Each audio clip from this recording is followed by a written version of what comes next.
Good evening and welcome to the regular meeting of the St. Peter School Board. It is Wednesday, August 20th, 2025. We are in the governor's room. We will call the meeting to order at 5:02 p.m. First thing we'll do, Pledge of Allegiance, please.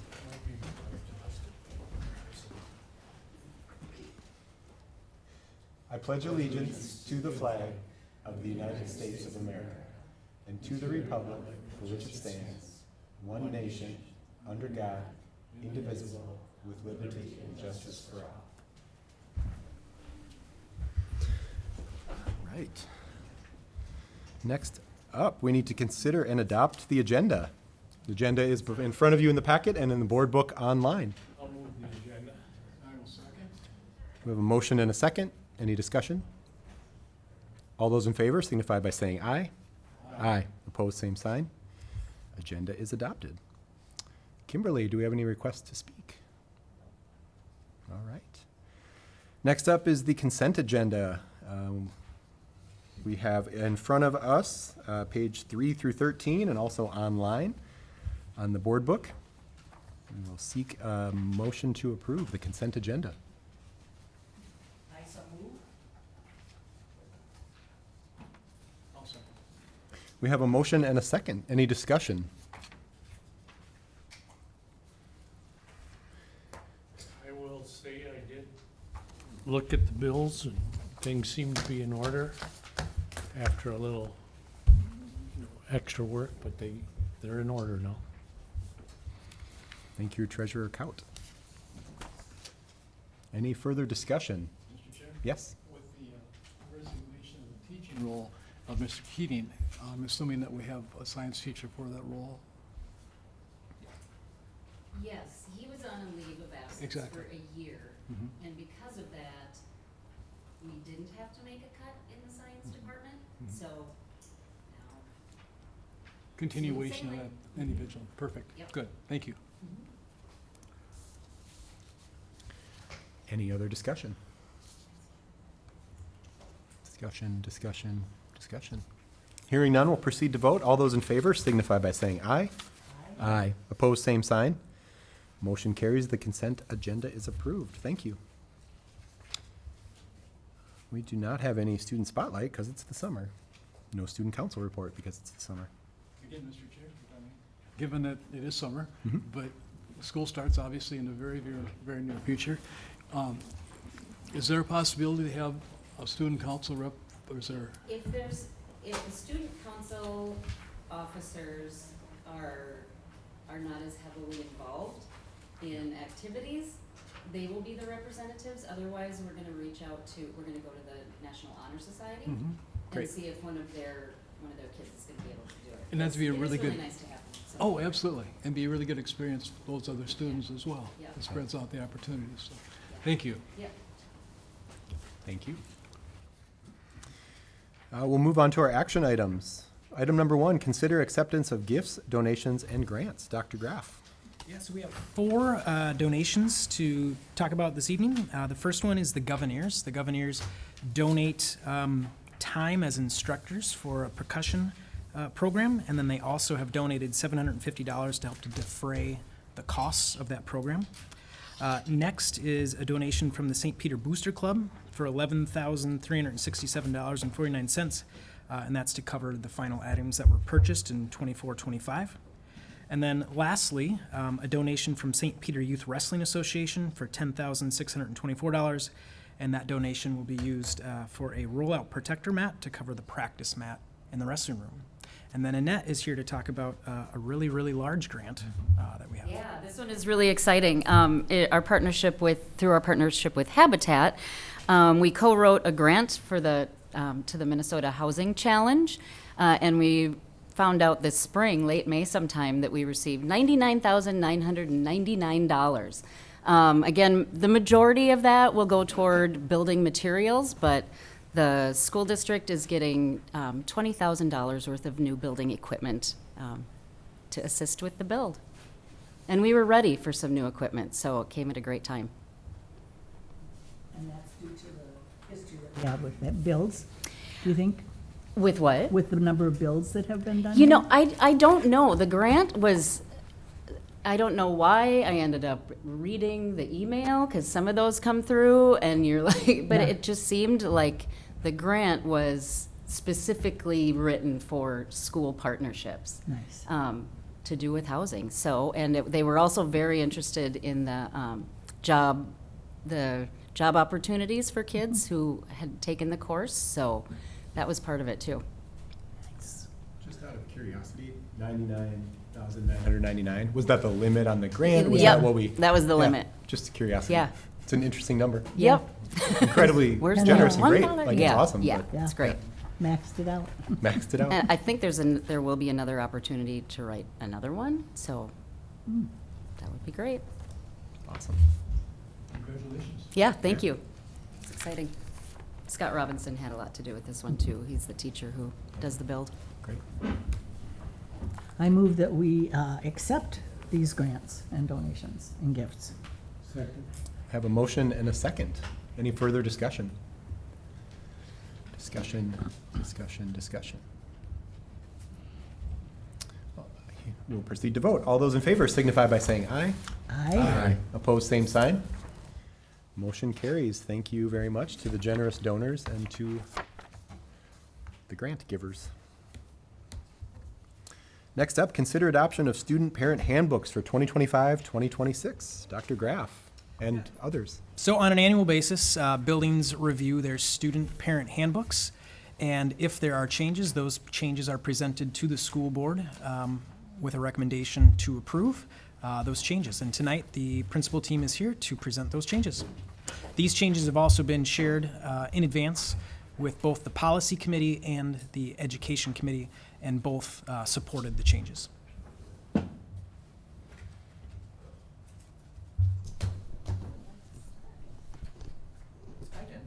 First, how about that?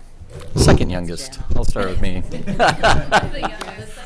I never get to start. I'm going to start. Updates with our handbook at North Elementary School. Just about 5 of them, just minor language things. On page 9, we put some specific information in there as far as running a background check. If this goes a little bit beyond what we had before. Usually it was a typical somebody coming in to volunteer on a regular basis, they would have a background check, but now it's like basically any school-sponsored thing, field trips, and things like that, where our volunteers are supervising our students. So, and we'll keep track of that in the office. So that specifically is in there now, so that's a change. Also on page 9, check-in procedures, present a valid government-issued ID.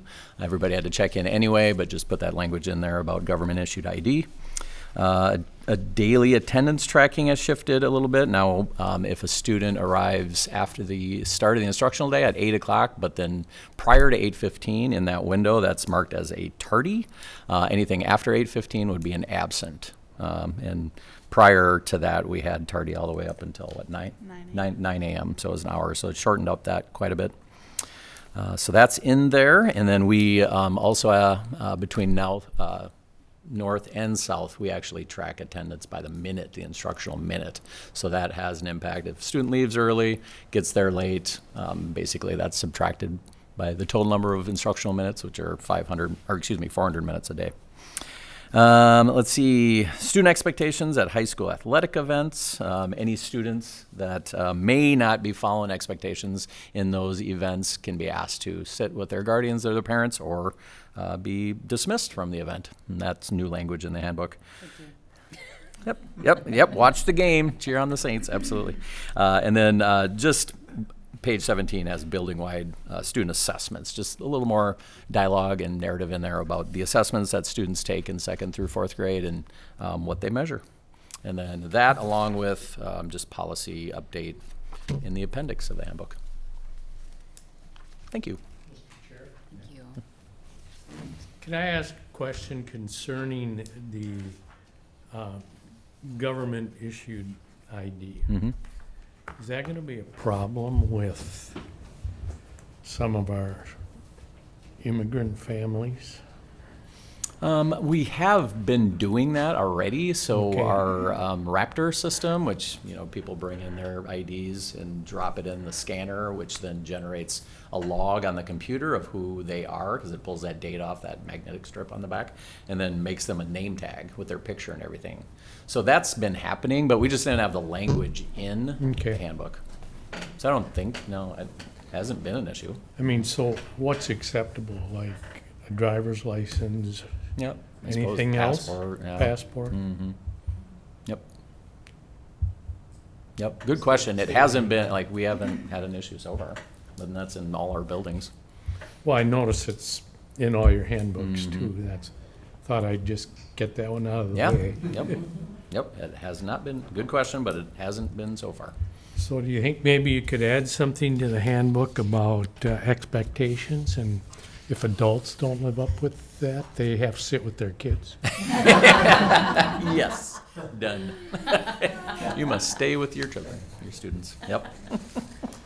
All right. I can go from south. So I updated just some basic things like our principal letter and our conference dates. I also added some information in our academics section about our grading scale. We had some questions about that last year from parents, and I just wanted to clarify a couple of things in that. We also added information about our universal screening for new READ Act requirements. And there wasn't previously language about math and SEL screening, so just in order to be transparent with families, added that in. Seconding the information about attendance and tardies, we just adjusted that to be consistent with North Elementary. We also added some language about encouraging third-party documentation. So right now, if students are reaching significant absences, we do request that they bring in third-party documentation for excused absences just to confirm the absence. And now the language just really encourages everybody to bring that. It's really good practice. So there's just some added verbiage in there. We added clarification about government-issued ID when not only when entering the building, but also if you're picking up a student. So that if you're not the parent or we don't know who you are, we can confirm that that's a safe adult for our child to leave with. We added language about drop-off and pickup, stressing the importance of using our loop instead of the parking lot, just for safety. Under guidelines and procedures, we just cleaned up some language about recess, school visits, not including recess, that's lunch unless the visit specifically was a request for recess. We added scooters to our policy. I'm sure you've seen scooters all over town this summer, but there was nothing in there about scooters. It was just bikes and skateboards previously. Updated language about flexible learning. We've not sent iPads home in a number of years, so just making sure that was in there. I'll be talking about this more later, but we removed our information about snack cart. Added language about treats. This is a big deal at South Elementary. Birthday treats, half birthday treats, 100th day of school treats. So it's important to be safe and have language in there. We updated our athletic information, admission costs, and athletic passes. Under technology, we added a device policy per MSBA recommendations, just that we are not allowing devices in our classrooms. We previously didn't have it because we didn't see that with 5, 6, and 7-year-olds, and now they have fancy watches and things like that. So just adding that language to our handbook. Added something about AI. And in our health section, we have just cleaned up some language about recess. Added language stating that medications that families leave will be disposed of if not picked up. And then included the how sick is too sick handout from the health office and updated policies. Can I just roll into Oshawa? I only have 2 at Oshawa. The 2 at Oshawa, we added just changed the language about our rotating electives. It was very specific previously about the electives that were rotating, and with our change in staff, that's just no longer accurate. So we made that a little bit more broad, not promising more than we were able to deliver. And then under devices and internet, we added language about monitoring computer activity with Securely, which is a software program that teachers use to monitor what kids are doing. And again, we just want to be really transparent with families. If we're calling them and saying, hey, we noticed this through Securely, that they're not surprised that we're monitoring. So that's all for those 2. Just skip all over the place Yeah. tonight. In the high school handbook, those first ones, we're just cleaning up, we're adding some language that we noticed during the school year was confusing to some students. So students can be referred to the structured or guided study hall, which means they're supposed to be studying off of their devices, that sort of thing. They can also be placed there for behavior referral or poor attendance. But that is reviewed at mid-quarter and at the end of the quarter. So they have all kinds of opportunities to work their way out. Attendance, the only change in that is that it's a letter G. Work is not considered an excused absence. Our co-curricular participation, we wanted to clarify that if doctor's appointments, those sort of things were, those are approved absences, but otherwise, anybody who wants to participate in their co-curricular activities that evening has to be in school for the whole day. And then there's our technology and cell phone use policy. It might not look like it's a big change, but it is quite a big change. If you look at the former language, cell phone use in the classroom will be allowed per teacher discretion. And teachers were to have their cell phone policies posted in their classrooms. With the help of the school board policy, cell phones are not allowed in what we have determined to be the academic areas, the classrooms, that pod space, the shared space between the classrooms. They are allowed to use it if they have a common study hall during passing time or lunch. And again, it's still, it's up to the classroom teachers to police this, but I think having it in board policy gives them a little bit, it's their job to make sure they're not using it during class. I'll keep you updated on how it goes. I'm sure it'll be great. So what happens if they're not? If they are, we're really kind of following the same process that we always have. Teacher takes their phone, second time comes to the office, third time parents will pick it up, and beyond that, then it will be a family meeting to try to determine a course of action.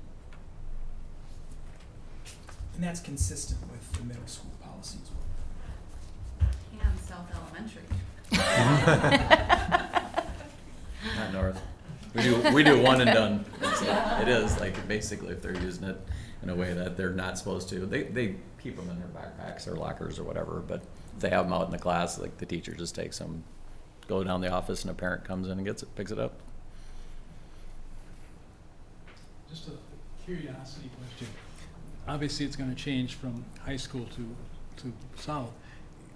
Percentage of students that would have cell phones, like 98% at the high school or whatever. 99.9% at the high school. All of them. Yeah. Unless we have it in the office. And at South? Not many South students have cell phones, but we're seeing more and more smartwatches. I would say 10 to 15%, 2 or 3 kids per class. That's significant. Uh-huh. Yeah. Same at North. Probably 2 to 3 of these, maybe 4. But then you see 4th graders will have cell phones. And some 3rd. Do they answer them when they ring? They're in their lockers. No, not really. But I answer I them mean, if they're they're- ringing in the locker when I walk by. So the theory is that as they get used to this policy, it'll just move on up and it won't be a big deal. But good luck. that Thank first you, month. thank you. All right, good evening, everyone. I've echoed a lot. I've relied on my counterpartners here to kind of help me as this is my new year going in. So some of the pieces are very similar. After school co-curricular events, same as what North had put in there, just if they're not meeting those expectations, they will be asked to leave or sit with a parent. Guidelines and procedures for visitors, same thing, government issued ID when they come in as well. Technology, the securely, just making sure that our parents, caregivers know that they're monitored, teachers are monitoring this with Securely Classroom. So, and then the last one, we didn't really have a piece on assessment, so just giving some background on why we do the assessments and what type of assessments, but then it also led into our READ Act, and so grades 4 through 12, there's a no component for that piece of it that we'll have to continue to pay attention to as we continue to move forward. And then the appendixes.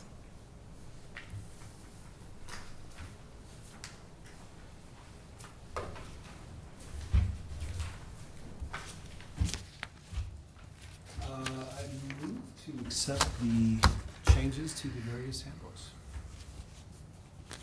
I'll second that. We have a motion and a second. Any discussion, further questions? I do have one question, and then I promise I'll quit asking things. If a student is 15 minutes late, 8:17, they arrive, are they considered absent for the AM or PM if they leave early in the afternoon, correct? If a student is more than 10 minutes tardy for a class, 10 they're I'm sorry. considered unexcused absent at the high school. Okay, so if it's an unexcused absence, it obviously is an issue in and of itself. But if there is a high-stakes examination of something during the time they're absent in an unexcused fashion, they still can partake of the test, et cetera, Yeah. correct? Yeah. So the consequence is really what? The consequence for a tardy? Yeah, or Once, unexcused. once that, so unexcused absences can add up really quickly at the high school level. It's once they hit 3, and that can be in different days, different class periods. It doesn't mean they're even gone for a whole day. They kind of enter that, they enter the, pushing the boundaries of truancy. Right. And at 7, that is actually a referral to the county, and they're considered truant at 7 unexcused absences. So that also gives it some teeth at the, I think it's 12 and under, it's considered ed neglect, but 13 and over, it's And like truancy. I say, that can compound very quickly. Mhm. Yeah. Yeah, it can. Yeah. Thank you. Mhm. And in that example, a single unexcused class for your morning would also make you ineligible to play Mhm. your sport that day, Yep. which we might see. I can imagine seeing that Yeah. frequently. Can they practice? No.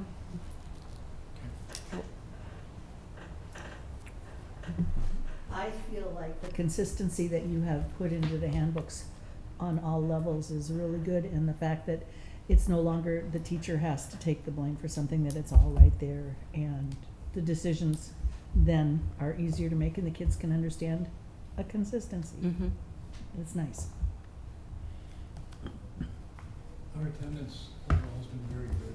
So, Yeah. Yeah. Yeah. And We've been then I working hard on noticed- that since COVID. So we're among the highest in the state. We were at almost 95% of students attending school regularly at the high school. Yep, Good place to be. yeah. I noticed one of the changes is that work is no longer considered an excuse for absence. I'm asking you because I think it probably would happen at the high school more than any place. What if the parent keeps the student home for part of the day because they need childcare No, for, that's also not considered excused. can they get out of study hall to do that? If they have junior or senior priv. Okay.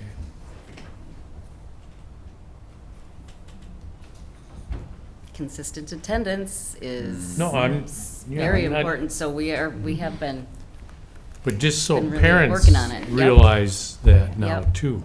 yep. And we've tried to remain consistent with our policy and state statute on that attendance. Showing up, quote unquote, is very important for life. Yes. Any further discussion? Discussion. Hearing none, we'll proceed to vote. All those in favor signify by saying aye. Aye. Opposed, same sign. Motion carries. We've adopted the handbooks. Thank you all very much. Next up, consider adoption of changes to the 2025-2026 Mobile Device Handbook. Yeah, so once again, every year we review the mobile device handbook. The mobile device handbook outlines guidelines and procedures for our one-to-one program. The big change, and not that it's substantial in terms of our management, but we've removed reference to iPads in the fees section of that, because our students who sign that are grades 5 through 12, and we no longer issue iPads to students in grades 5 through 12. So Gus just changed that to reflect our current practice. This does require a motion. I move that we accept the device handbook as stated here. Second.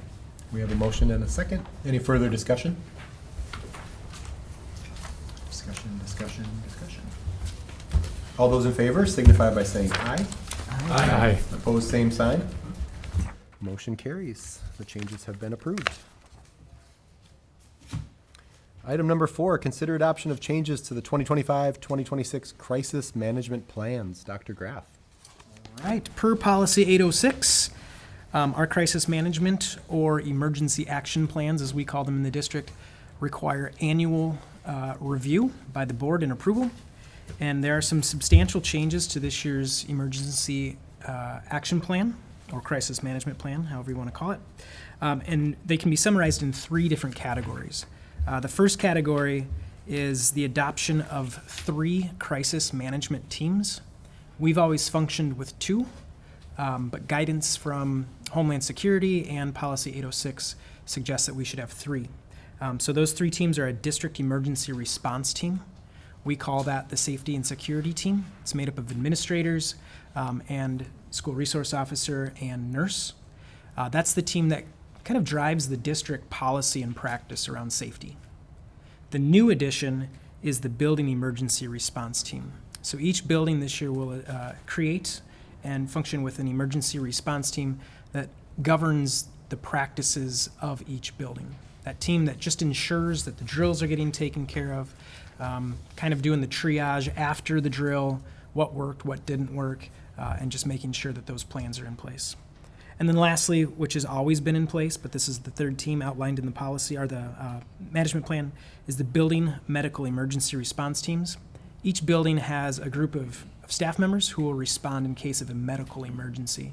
And those staff members typically have some form of specialized training to support in that situation. The second big change is language around communication protocols. So the new policy 806, or the policy that we hope to adopt, 806, outlines the need to describe the chain of command within our emergency response and how we communicate.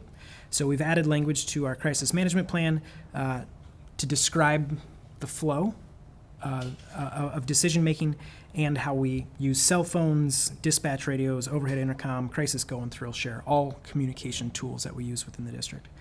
And the last major change to the crisis management plan is the addition of the standard response protocol language, which we've been talking about for a good year now, and that is now in the manual. These plans have been shared with both the policy committee and the education committee, and they support approval as well. Any questions? I do have a question. On the building, the district emergency response team, was any consideration given to including the building and ground supervisor? Seth? Yes. Yes, Seth is a member of that team as well. Okay. Yep. Thank you. Mhm. And then in addition to that, we do meet with the chief of police, our detectives, and our SRO on a monthly basis. And often this is on the agenda, just how emergency action plans are going and kind of asking for advice on how we respond in certain situations.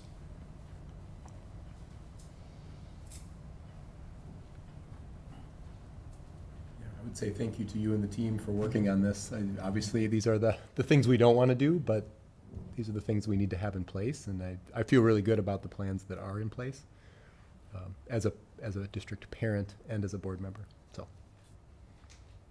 And from the classroom standpoint, I really like the consistency and the fact that everybody's using the same language. The protocol is really clear. That makes it much more manageable in your brain. Mr. Shaw, I would move the approval of crisis management emergency action plans as presented. Second. We have a motion and a second. Any further discussion? Discussion. Do all staff members then get copies of these, or? They're available, but this is a big topic of conversation during workshop week. Okay. And then, of course, we drill, our required drills throughout the year. So do we have a substitute handbook?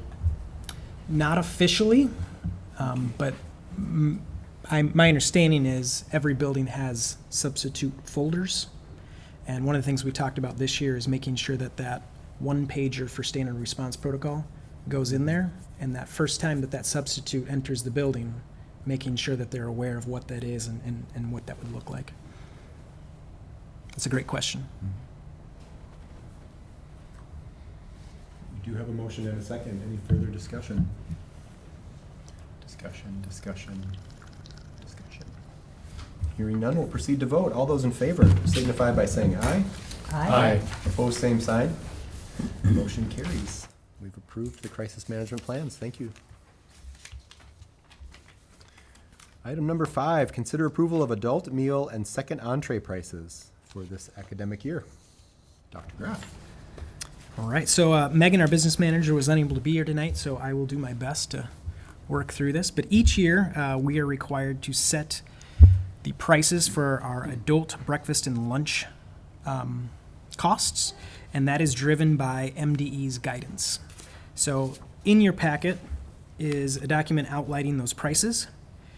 In summary, for the prices that we get to set, Emily Craig, our food service coordinator, and Megan would like to set those prices the same as they are this year.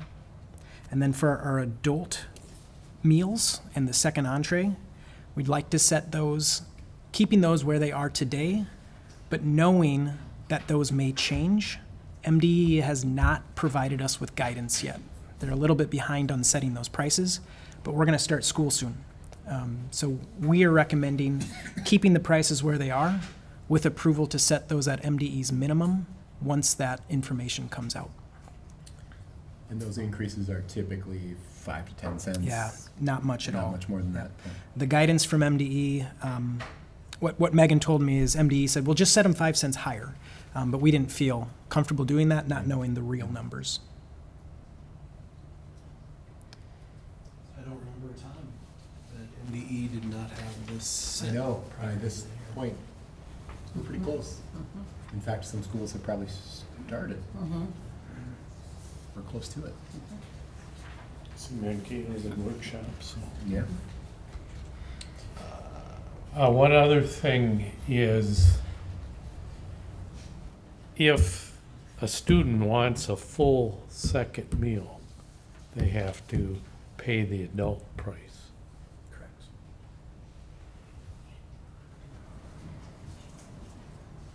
That was the one thing that I remember from the business committee that, They'll subsidize one lunch. I move to approve the adult meal and second entree prices for the 25-26 school year with the caveat of adjusting it to the recommended minimums once those are approved by the state. I'll second. We have a motion and a second. Further discussion? No questions? Discussion? Mr. Chair, just Yes. another curiosity question, if I may. Do we have any idea the percentage of the students that are partaking of the free breakfasts and the free lunches? I'm sorry, the percentage of students, free lunches, I'm guessing is a high percentage. How many take advantage, of a percentage of the student body of the breakfasts? Almost everybody does now. Is it, okay. So it's being well utilized, that's good. Thank you. Any further discussion? Hearing none, we'll proceed to vote. All those in favor signify by saying aye. Aye. Opposed, same sign. Motion carries. We've approved the prices pending adjustment to the state minimum once the number is given to us from MDE. Next up, item 6, consider approval of behavior and reading support assistance individual contracts. We do have two separate items here, but unless the board desires otherwise, we would approve them in one motion. Ms. Prafke? Yep, so just to give us some background, as you may recall, last spring, we became aware of and applied for a grant opportunity through Minnesota Department of Education called the ADSIS grant. ADSIS stands for Alternative Delivery of Specialized Instruction Services. The goal of this grant is to provide support in the areas of behavior and academics to potentially prevent unnecessary referrals to special education assessment. So we were notified in late May that we did receive the grant, so we are very excited about that. This $142,000 approximately allows us to shift funding from the current behavior interventionist position to the grant to save some, shift some funds around there, as well as add a behavior support specialist at North Elementary and St. Peter Middle School, and an academic support specialist at St. Peter High School. Those positions were determined based on a needs assessment done by the principals through a data review, et cetera. As I mentioned, it's about $142,000, and following the practice that we've had in the past for our behavior intervention, our behavior interventionist, these are individual contracts. So if you have any questions, I'm happy to try to answer those. I do want to note that the grant is for 2 years. These contracts are 1-year contracts because we're waiting for guidance from MDE regarding any reading requirements and if we need to shift the funds to more of a that reading side of things.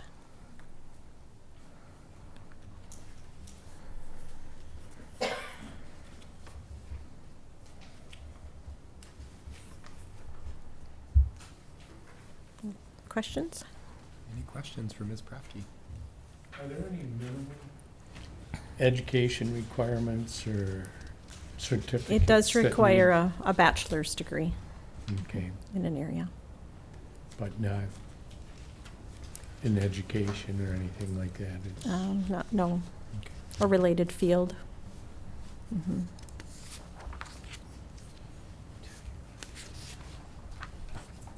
So those positions, yeah, go. I'm happy that it's a grant of 2 years in length. Would like to see more of that, or some more stability there, but Well, and what we've heard from neighboring school districts is this has been ongoing, so it isn't as though after 2 years the funding has been cut. You know, we never know what's going to happen, but past practice has been that these grants continue. so be it. Is it coming from the federal government or the state government? Megan can better answer that question, but, yeah.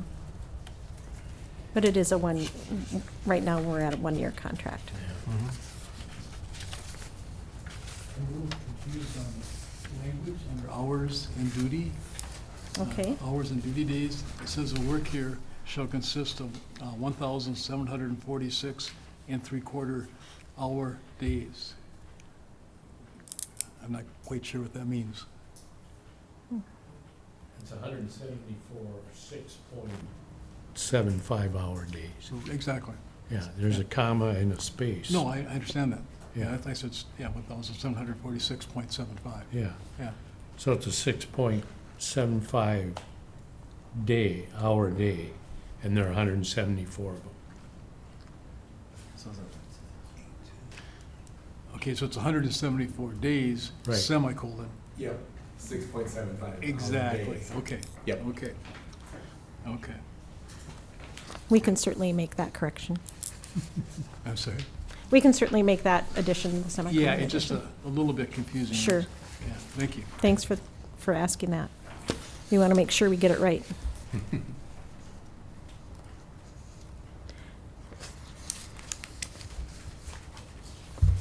Any other questions before we would make a motion? Okay, I move to approve the behavioral and reading support assistance, individual 1-year contracts. I'll second that. We have a motion and a second. Any further discussion or questions for Ms. Prafke? hate to speak for the principals, but I think they're quite excited about these positions. And we feel like they're really going to make a difference. And so we're very grateful that, our team found out sort of at the last minute about this and spent some quality time together to put that application in. And we're just really grateful that we received it.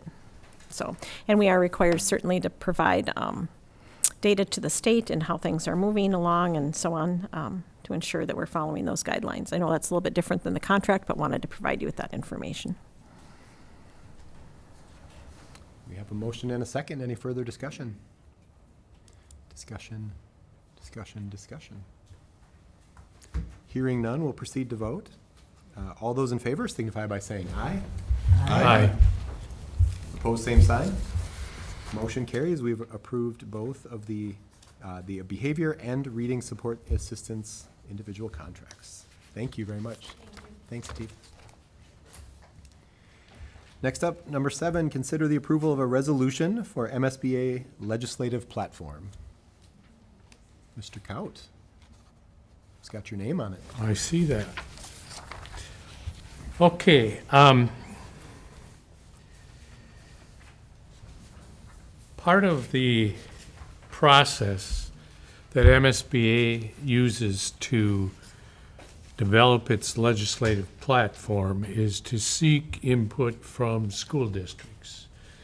And the school districts can submit proposed resolutions for the delegate assembly, that's usually the first weekend in December, to consider. And if approved by the delegate assembly, it goes into the MSBA platform for the upcoming legislative session. So, as we're all painfully aware of, money is extremely tight in education. And trying to get more money added to the formula sometimes becomes extremely difficult. So my idea here is, instead of adding more money to the formula, or in addition to adding more money to the formula, we add more students to the formula by allowing pre-kindergarten students to count towards your pupil count. And so when you have your per pupil expenditure there, that and that's how they figure your basic aid, we and every other school district in the state will get an additional amount of money based on an increase in their student count if they have pre-K kindergarten programs. So the information that has to go is in that form that's in here, and obviously the stuff that's in the boxes slide up and down, so you can't do all that. But if you look at what was included afterwards, that kind of was the basis for this information as far as the resolution goes. So we have data from our kindergarten assessments last year, and they'll be doing that again within the first couple of weeks, so we'll include that. And I don't know, Eve, can we go back further than a year? We do have longitudinal data that's reflected. Yeah, so, and hopefully it's as favorable as this past year was. They've been really consistent over the last several, so. Yeah. So I think including this data gives rationale to this resolution. Also, because of changes in statute, which now requires salaries to be comparable to the K-12 teachers, which requires that they be in the bargaining unit unless they have their own separate one, I guess, and that they are now considered as teachers as part of the definitions in PELRA. We therefore think that the students should be considered just like K-12 students. So it'd be my hope that we would approve this resolution. I'll go online and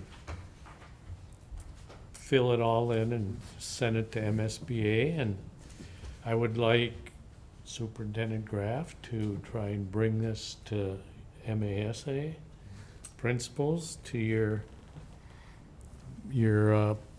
principal organizations.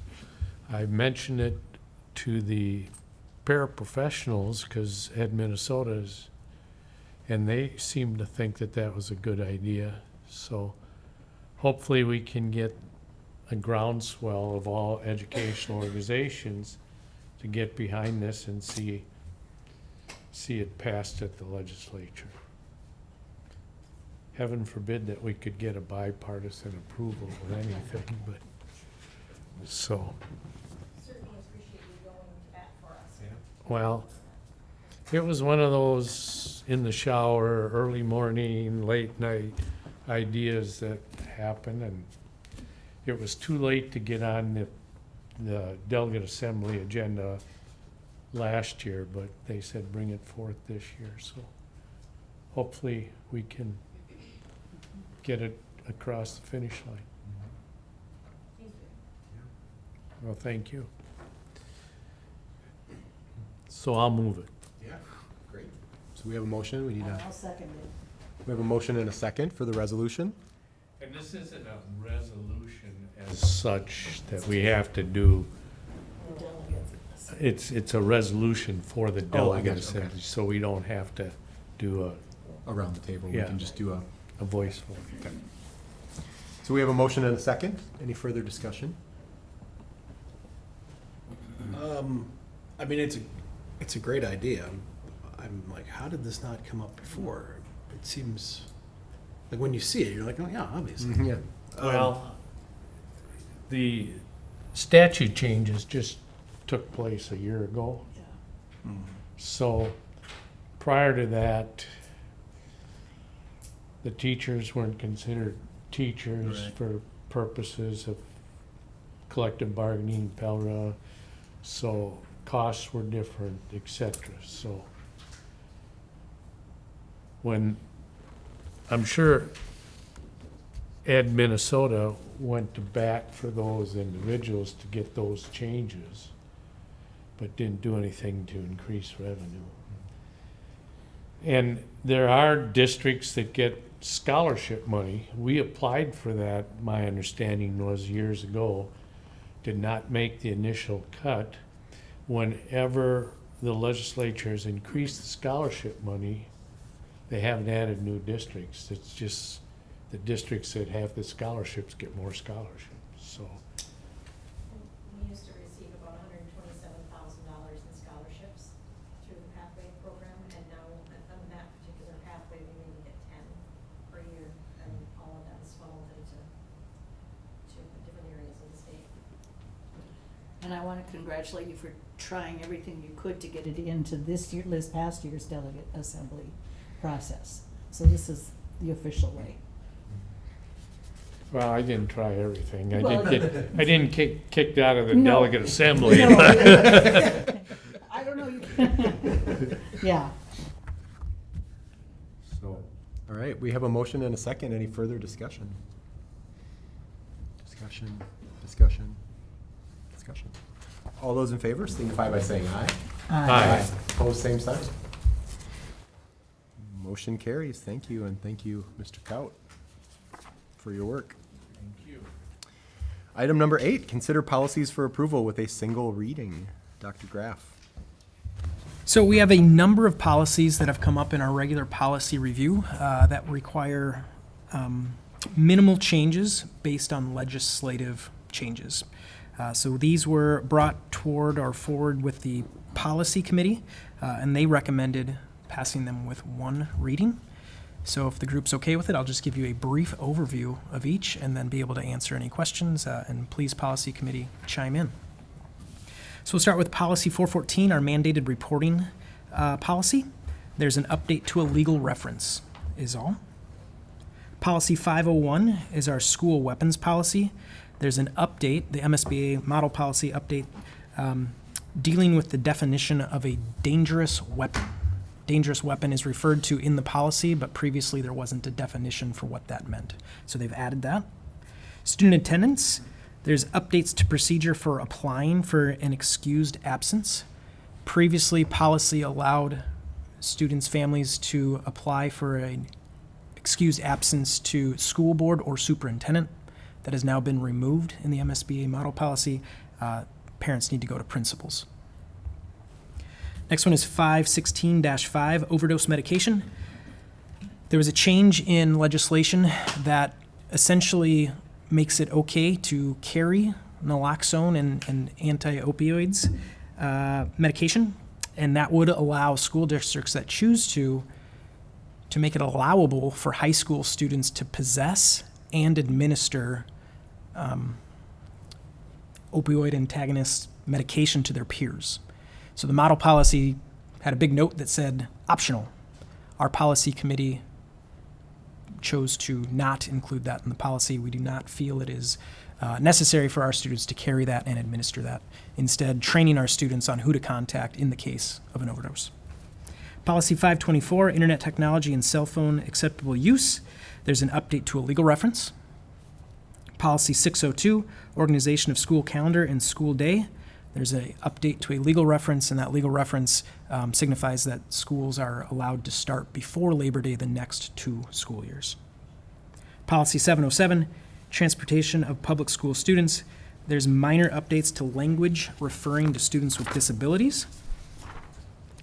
709, student transportation safety.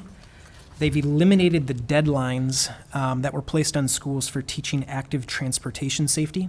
So all schools are required to do bus safety training, how to unload, load buses, things like that. But we're also required to teach students how to cross roads, be safe on bikes, pay attention to stop signs, things of that nature. And there used to be deadlines for when that was needed to be completed. They've removed those. Policy 802, disposition of obsolete equipment and material. They've added a section that details a district's ability to get rid of school books. So it is now allowable for schools to get rid of library books, textbooks. They can be donated, they can be disposed of, and so forth. So once again, those policies were reviewed by the policy committee and recommended to be approved by the board in one reading. Any questions? Or anything to add, policy committee? You were going through these rather rapidly from my forehead. But Sorry. The transportation one, is there still a deadline as far as when the bus transportation has to Yes. go? Yep. It depends on the age group, but it's either within 3 or 4 weeks, if I remember correctly. So that's something all of our buildings do right away. Get in contact with Saints Bus, and we run through that active transportation training right away. And so how do we do some of this seems so common sense, but how do we do bike training and now electric bike and scooters and? Believe it or not, and we discovered this by reviewing the policy, it is illegal in the state of Minnesota for an individual under the age of 15 to ride an electric bike. So that has to be part of the training, is to describe that. So how we've done it in the middle school is we've done it essentially during an advisory time, same day as bus training. We walk out to the road and we talk about this is how we cross the street. Okay. Here's how we be safe on bicycles. I know North in the past has done pretty extensive bicycle activities in PE. So teachers are really creative on how to do it, and it's good stuff. It's just one more thing.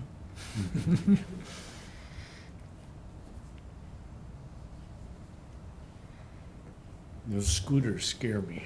All right, we need a motion. I would move that we accept these policies on a for first reading approval. Second. We have a motion and a second. Any further discussion? Discussion.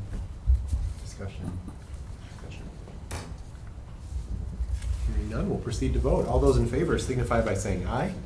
Aye. Opposed, same sign. Motion carries. We've approved all of those policies on single reading. Thank you. Yeah. Policies, so that's why I didn't bring it up with discussion. But what is the policy now relative to radius where in-town students are given bus transportation versus not having bus transportation? it's 1 mile. It is 1 mile, okay. At one time it was a half mile, so, okay. Thank you. And that can be waived, right? Like if there's a major intersection or something? Yep. I don't know if any of ours would qualify, but And we have a lot of nice new sidewalks yes. Yeah. that are That's right. helping with safe to school routes. All right, that's it for the action items. Next up is information items. Number 1, first reading of revisions to the policy manual. Let's go right back to policy. So there were 2 other policies that were reviewed by the policy committee. Those policies are 806, crisis management, and policy 515, privacy of pupil records. Policy 806 we've already talked about. We designed our crisis management manual after this policy.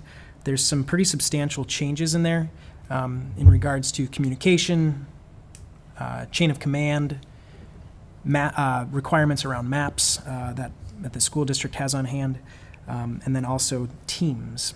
So really recommend that people read through that and see if there's any questions. So last year when we were thinking about standard response protocol, we created a spreadsheet, and that spreadsheet, there's a line for every new item in policy 806, and we went through and we put the check boxes next to them to make sure that our potential emergency action plans meet this policy.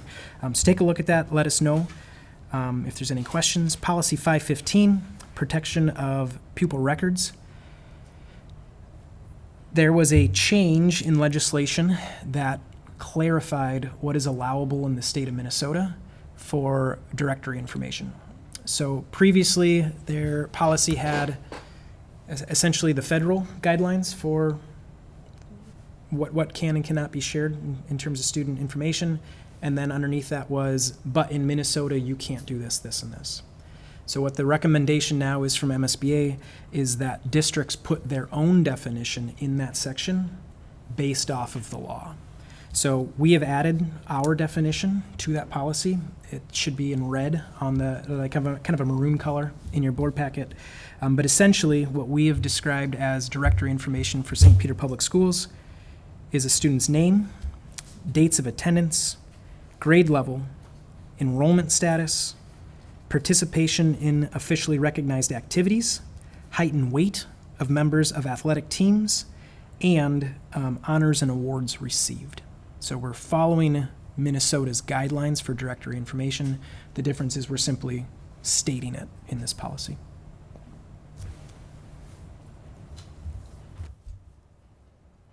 Good overview. Thanks. Any questions? Otherwise, we'll review them to bring back for a second. Yep.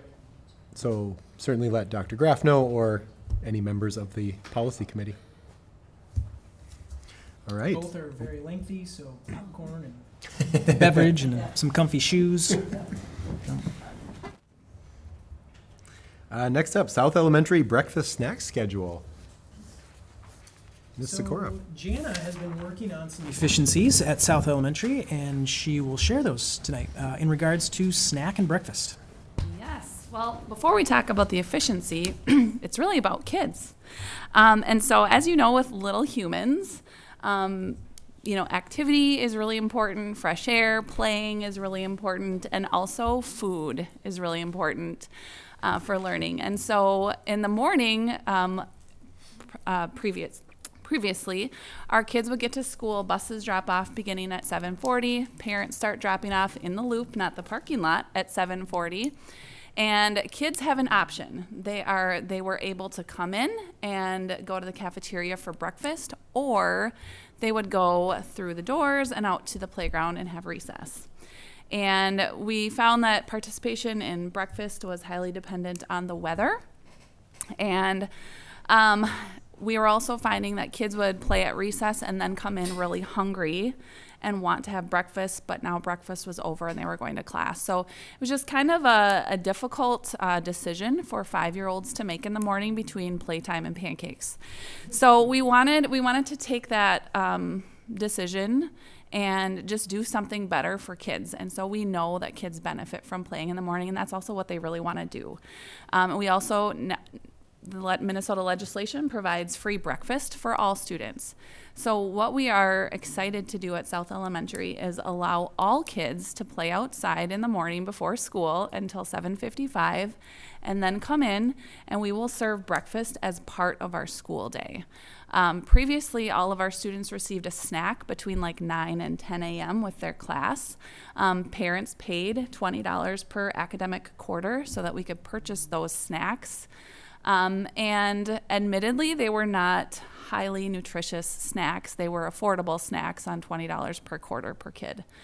And so this change, moving away from snack time, so there will not be a designated snack time in our day, and moving towards having breakfast for everyone, provides something that's free for everybody, and something that is a lot more nutritious and filling also for everybody. And it allows for that recess before school. So we feel like this increases likelihood of kids having those basic needs met in the morning right away. We're hoping that this cuts down on health office visits for tummy aches and the need for crackers in the morning before school. And then we're also like that operational efficiency piece. Previously, cafeteria staff are not allowed to help with anything besides designated meals. So our cafeteria staff could not help with snack. So we had our Title I reading paraprofessionals helping with snack, and our office staff ordering snack and managing the $20 funds that were coming in every quarter for 300 kids. And so we are also looking forward to those operational efficiencies. The folks that were doing breakfast will continue to do breakfast, just in a higher quantity. And our office staff will no longer need to be ordering, and our Title I reading staff will no longer need to be organizing granola bars and oatmeal cream pies. So those are good things. Some of the concerns I've heard from parents are, well, what if my kid eats at home? Now they're going to be eating at 8:30 and 11:30. That's a little bit wider gap. And so those are things we're just going to have to kind of see how it goes.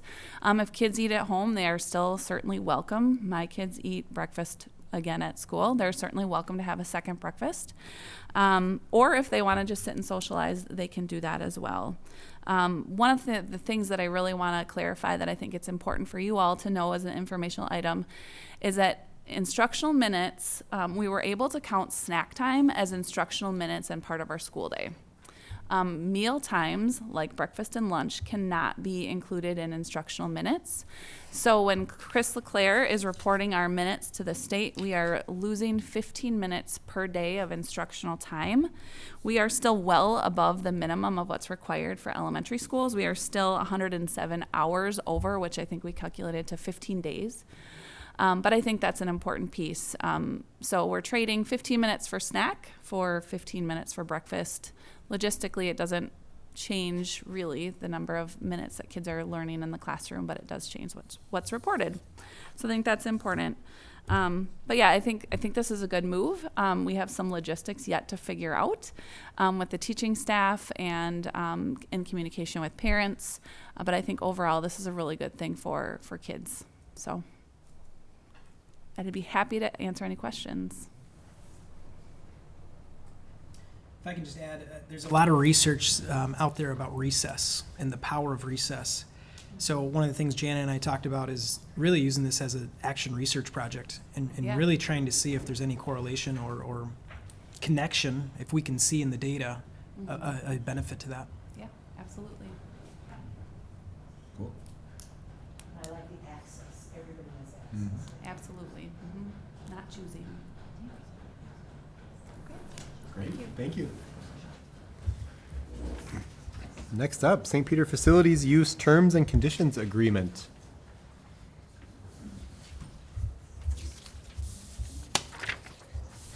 Hi, Tammy. Hello. Welcome. Thank you. The purpose of this agreement is really to allow us to have a formal communication with the facility users that we have so that they understand what our expectations are, and it would minimize any confusion. And it also ensures that we have consistency for outside parties who are utilizing our facilities. So this is a document that I put together. I researched what a lot of the metro area schools do and just took portions from their policy manuals and applied it. Our plan is, if this is implemented, the process when someone outside of our district contacts us to utilize our facilities, we would send them this along with asking them for proof of liability. We have a whole system where we have a spreadsheet where we check off that we have done all of these things. A lot of times groups will contact us many months in advance of the date that they actually want to use our facility. So the plan would be then a week before their event happens, we would send this as a reminder to them. These are the things that you agreed to. Do you have any questions?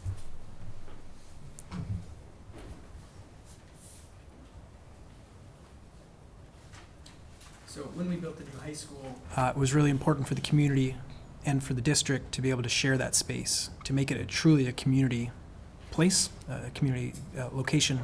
And this provides some clarity. It protects both the district and the users so that everybody knows what's expected. Clear is kind. So we feel that this is really going to increase our ability to provide the service that people are requesting. Did we have no terms and conditions agreement prior, or was it just slightly different than We this? had something, but it wasn't a formal document that groups signed. Right, it was like. It was what we just a little bit of a note that came in the email, here are our expectations, but there wasn't anything that said they agreed to those. Got it. I also like the reminder just before the event, that this is what is expected. And it appears to be, in my layman's eyes, very well done. Has legal counsel looked at it at all? Is that something that's needed or not needed? I will defer that to, We have John. not gotten this far of the council. Probably a good idea to, when we have questions, to bring that up. As an abundance of caution. Yeah. Yep. Nicely done. thank you. Any other questions? From Ms. Skinner? Yeah, I think it's going to be really helpful. Thank you. Thank you. All right, item number 4, building and grounds update. I think you're on, Seth. There's only a couple things going on in the district right now. Actually just putting on another fire right now. Not literally. No, Okay, good. nope. Nope, the new alarm system's working beautiful. They've been working on it all week, making sure that happens. So since the last time, I had the opportunity to take you guys around to show you the building, what's going on, it is a completely different building, what's going on.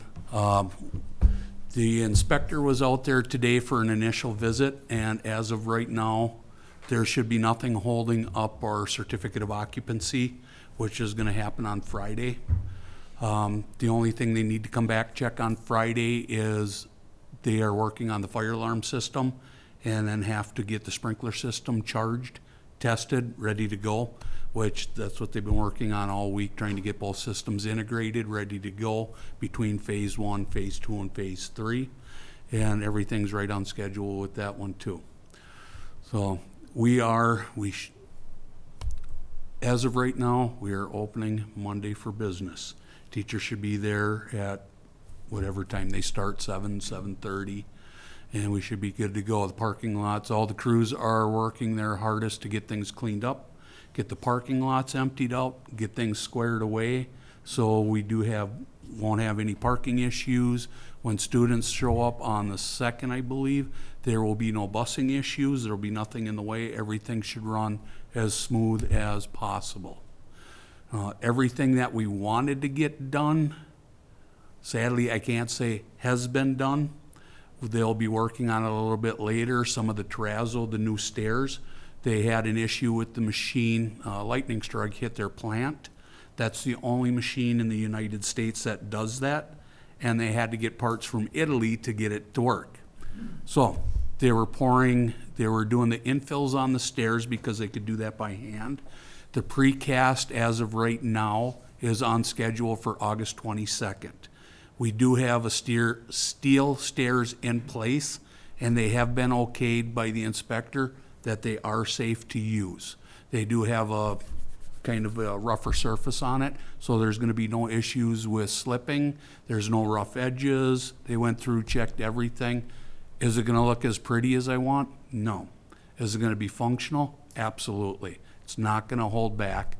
So once everything gets done, the crews are going to be working diligently to make up what they haven't been able to get done or been behind on, like MEA breaks, Christmas break, working afternoons, possible weekends to get things to where they need to be, to looking as pretty as they are. So there are some things because of supply issues that we've pushed back to phase 2. About, I would say, half the windows have been replaced. There was a supply issue getting them, so they did as many as they could. We're gonna hold off. We moved the other half back to phase 2 when they do the rest of them. So that one is not gonna hold up anything. It should be good to go for the most part. Might have to deal with a little bit leaking. Not nearly as much, but we should be good to go. Budget-wise, we just had a meeting on Wednesday? Yesterday. And we are on budget, which is a big one. So there's been a few things that's shown up a little higher than expected, and quite a few things that have come back a lot lower than expected. So I'm gonna take that as a win right now as we're sitting here. We still got 2 years to go for the project, but everything's looking really, really good. Yeah, any questions? As you can see, since last time you guys seen me, my hair fell out. So, but we're Knew moving something was ahead. different. But Thank you for your sacrifice. Yeah, absolutely. It feels much better. Any questions? Feel free to ask. Nice vacation. Yes and no.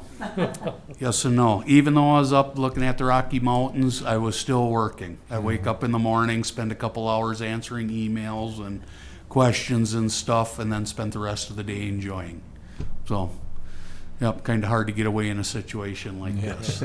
That's why 3 years, I'm taking a really long vacation. Yep. Any questions? So I do have one. Yes. Maybe isn't even answerable. It's a longer range question. Yeah. Obviously, a 3-year project. I continue to be concerned about inflationary pressures on materials. Are costs pretty well established for the next 2 years, or are we at risk of significant? We're absolutely at risk. Yeah. There's nothing we can do. I mean, even you look at the tariffs that have been put on, how things have changed on their shipping availability. We can't say that everything's going to stay the same, or just holding out that everything stays close enough And to where the suppliers can't control it either, obviously. exactly right. Yeah, so we're just holding out for that things are going to stay somewhat stable to where the contractors can hold to what they promised. Yeah, well, that's about as good as I can tell you. Yeah, that's understandable. Yep, Yeah, thank you. I would like to say, yep, we're good. Yeah. Honesty is good. Yeah, thanks. How's the contingency fund? We haven't hit it yet. Yes. Okay, And that comes back to with Ken's question in the next 2 years. Yeah. So we're sitting very well. We're doing okay. Everything is the forecast over the next 3 years is we're still going to be slightly under. But long range projection, again, we don't know what's going to happen. Just keep our fingers crossed. Everything stays level. Oh, that help? Yeah, absolutely. Thank you. Okay. I think it's pretty amazing that this has happened this summer. You guys have It's done- insane. It totally is great. It is absolutely insane. From when I left for vacation to where I came back is completely a different school.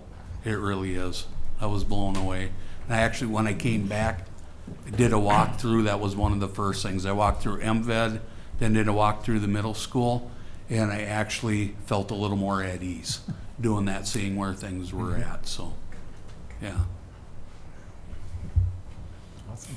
Thank you, Seth. Yeah, We appreciate it. you're very welcome. Time for reports. Building principals.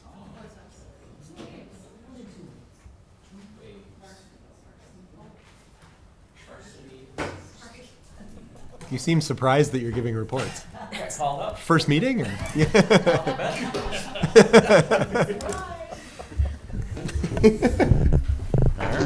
All right, so summer programming certainly has wrapped up. I feel like we would say we had a really successful year at both Summer Stars Academy and Read and Feed, and we'll be providing a report on those numbers at the September meeting. So we're excited to have that wrapped up and on to the next thing. Certainly in early childhood, we are anxious to get in our site. Jesse from the middle school and I were able to meet with the movers and with Seth this afternoon and do a little bit of a walkthrough and get a game plan for Monday. I've had teachers requesting to get in early. Certainly everyone wants to get in, but we have full faith, but by Monday morning we will be good to go, and teamwork will get things done. That's all I really have this round. Yeah. Well, I'm not sure if you know this or not, but today we welcomed 17 new teachers for new teacher workshop. It was a very exciting morning, and that will continue tomorrow. And of course, next week is our workshop for all of our teaching staff. And Thursday, August 28th, as a reminder, it's our district workshop day with breakfast beginning at Gustavus. So we hope that you are all able to join us. At South Elementary, we are preparing to welcome our kids back and welcome our first-time kindergartners. It's a very exciting time. Parent-teacher conferences, of course, for K-8 are September 2nd and 3rd, and those links have been sent out. Parents are signing up, and we just really want to say that I appreciate the parents that are willing to take a day off or take a partial day off and to come in with their student and spend time meeting the teacher and helping those kids with that transition. That's a sacrifice and difficult for the adults, but it is very important and appreciated. Again, we have 2 new teachers at South Elementary, and one of the other new things that I just think is fun to point out is that we have added a 4th imagination station. We previously had a classroom that was used as just kind of like a recharge space when kids needed a break, and there wasn't a lot in there, and we felt we could better use the space by adding some creative play items in there, some gross motor play items. And so that is a 4th imagination station room. It also allows us to have enough imagination station spaces that when we need to have indoor recess, the kids can utilize that more fun space. So that's exciting. And we are also looking forward to implementing some flexible reading groups with some of the things that we learned with Read Act and some of the things that Darren's teachers are doing at North. We're going to put our own spin on that so that we can really individualize reading instruction. Oshawa Learning Academy, we have 50% new teachers. It is a huge turnover this year, new secretary, new paraprofessionals, and that hasn't happened for a really long time. And so we're just looking forward to starting kind of fresh out there. There's currently 22 clients at the Hoffman Center, so we'll have 22 students and a little bit older age range going into this school year. So things will be different out there. Seth's crew, shout out, did an amazing job. We got some new carpet, we got paint. Gus's team got us a new copier. We got a new parking lot. Feels like a new place. So it's great. So thanks to them. Amazing. I know. Good news. That sounds awesome. All around. All right. Well, greetings from North Elementary School, aka Stage 1 Summer Hub, K-8. And it's gone really well. In fact, Jesse was talking about how thorough of an induction kind of onboarding system St. Peter Public Schools has for their principal team, since she was able to office like just adjacent to me, just down the hallway. Like, it is like HR department has done a fabulous job just planning that onboarding out. That was really good. All right. Absolutely, it's so good. So anyway, taking a look at, but seriously, no, the summer went really well. It was a really busy place. I mean, we had a lot of students. It didn't slow down at all with Read and Feed and summer school and Saints OT, and like every time I left there, there's kids playing on the playground, and it felt like it was a regular school day all summer long. So it was super fun. And then community ed also having like activities out on they have their trailer they roll in on. So it was cool. It was a hub. We wouldn't have tried that had we not been in this circumstance. So sometimes good things come out. Yeah, absolutely. Yeah. So can't wait for stage 2 and 3 of Hub Nation. All right, so at North, we too are obviously, it's gearing up. The building looks great. We had extra set of hands with custodians from the middle school since they couldn't go to a building anyway. So Mike and his crew got North all shiny really quick, even with all that action. So it looks ready to go. We have 459 students registered, about an uptick of 8 kids as compared to last year at the end of the year, and so that's awesome. And we're looking at about 25 or 26 per homeroom out of all 18 sections of homerooms at North. Back to school conferences look like an average of 77% of the families are already registered for conferences, so that's a really good, and that's not it. I mean, we a lot of times push 90% participation, so that is awesome, and that's engagement. And then student leadership, we have kindness crew members. The new ones are going to be inducted here and trained a week from tonight, right on the North Playground, not wedding, but weather permitting. And so like our kindness crew leads, which is our PBS team, have them make tie-dyes, kindness crew, it says on it, do training, like what do you do on the first day? I mean, their big job on the first day is to help get rid of the jitters of the incoming new students, the whole second grade crew. So they just gather by the door and they're celebrating that as kids roll into the building and showing leadership. I mean, that's what we're all about. And then also like our student council is going to be serving up treats. It's one of the first times we've been able to be at our own building on the first day of workshop week. And so they're going to be serving up treats to all the teachers that first day in the media center. So that'll be awesome. And then keep an eye open for YouTube. That annual music video will be published sometime around that time. So good stuff. And that's what's going on at North. Can't wait.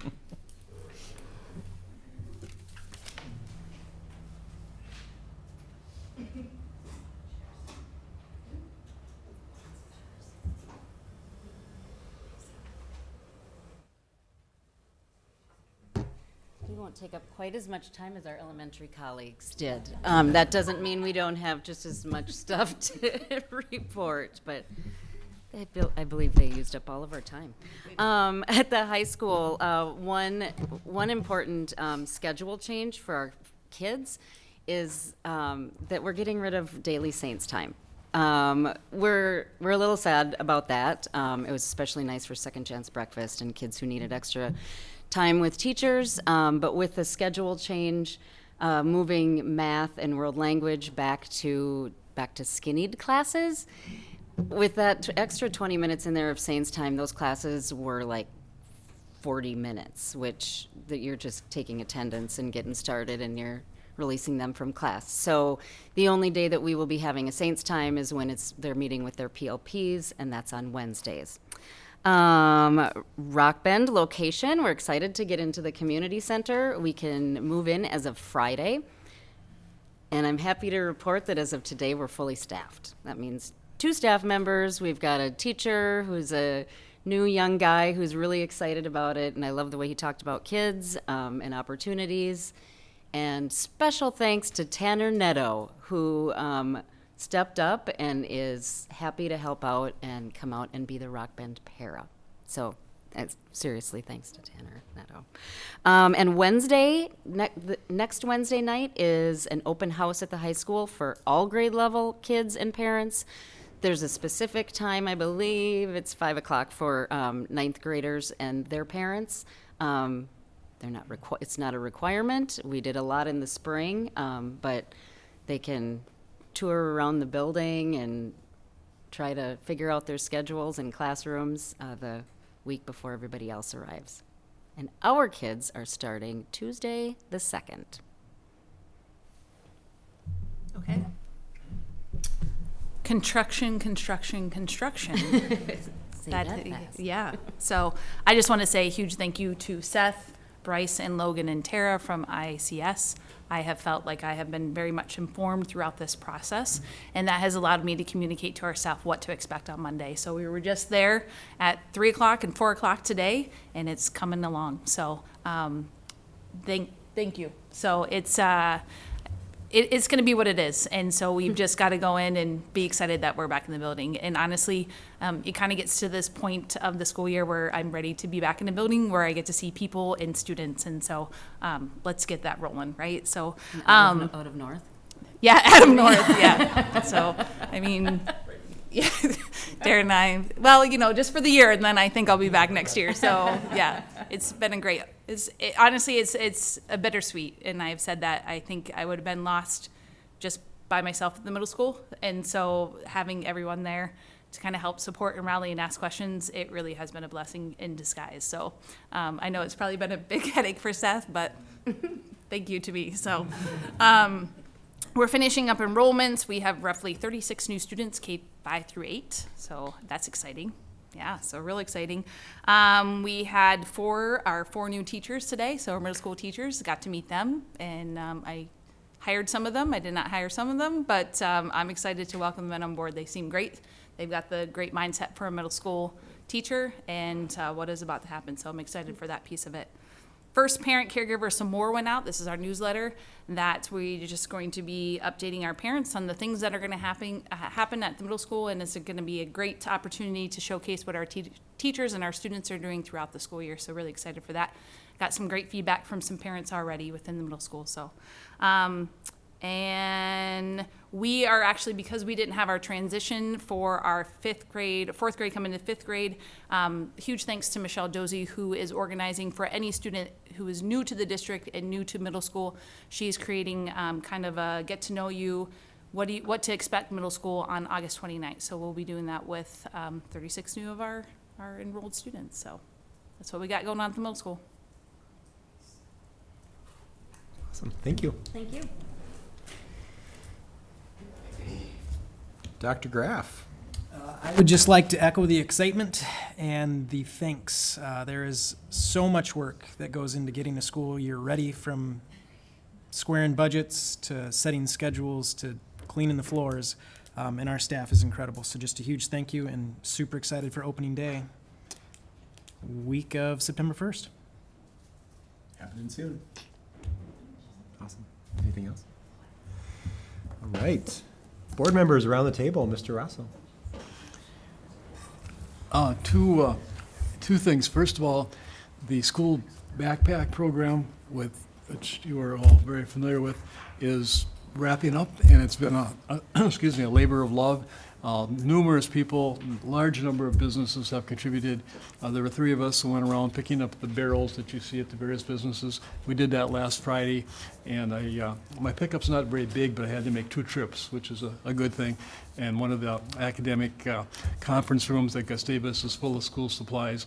Also, one of the Mankato moving companies is very graciously stored in one of their trailers a large number of supplies, and they'll be delivered next Tuesday. And obviously, you guys are going to be rather engaged next week. But anybody who's interested in helping out and sorting materials by grade level for that's going to be on Tuesday at Johnson Hall at the fairgrounds, and then again Wednesday morning, and that'll be then putting together backpacks per grade and then storing them, and then I believe it's at 4 o'clock, families can start coming in and picking up their backpack, and it's kind of fun, and that's a culmination of it, and the students get to pick out the color backpack they want, as long as you're there early, and it's fun. It's a good deal. So if anybody's interested in helping out, we always need assistance, so please feel free. Johnson Hall next Tuesday, starting later in the afternoon, and then on Wednesday morning, somewhere around 8 o'clock until finished. That's it.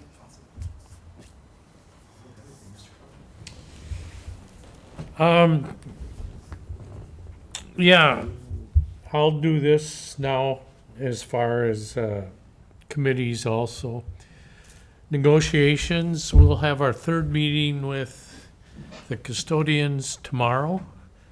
I believe we're making progress, so keep your fingers crossed.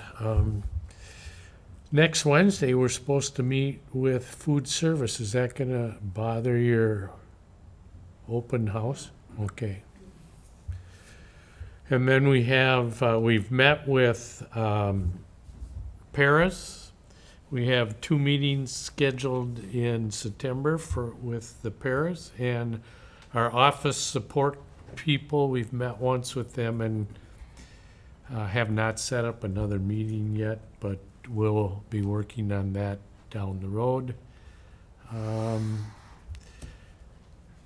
Haven't heard from the other groups yet, have we? Officially? So that's where we are in negotiations. It's keeping me busy.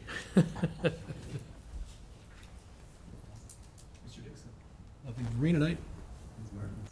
Yes, just one thing, the Native American Parent Advisory Group, the NAPAC, is hosting on the 25th a back-to-school kind of a picnic for Native American families. They'd like to invite the board and administration to come and participate. There'll be walking tacos and some games and some door prizes and so on. So it'll be at Minnesota Square from 4 to 5, 4 to 6, something like that. Check your schedules. That's it. Thank you. Any updates from any committees that didn't get a chance to share those already? Obviously heard from policy, heard from business and negotiations already. Any other updates? I think everything that we've been addressing in things like education committee have come up in tonight's meeting. Yep. So, we're good. Shared Programs Committee did meet last week.